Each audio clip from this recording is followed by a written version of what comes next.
Hello and welcome back to our channel. So today in this video we are going to discuss about how you can permanently delete your Betway account. So to do this, simply tap on your Safari browser, and once you have tapped on it, type in the URL www.betway.com.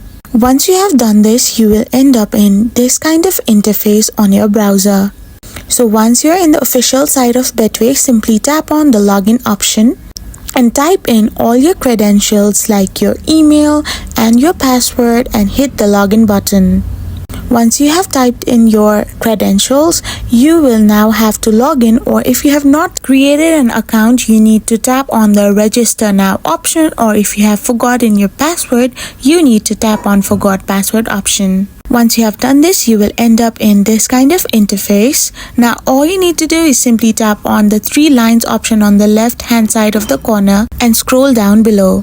Once you have scrolled down, you'll find the delete account options. Simply tap on it and you will be redirected to this kind of page. So all you need to do now is simply tap on and fill in your delete request form, and once you have done this, you need to tap on declaration and submit it. Once this is done, you will get an email and you need to follow the prompt given, and this is how you can permanently delete your Betway account.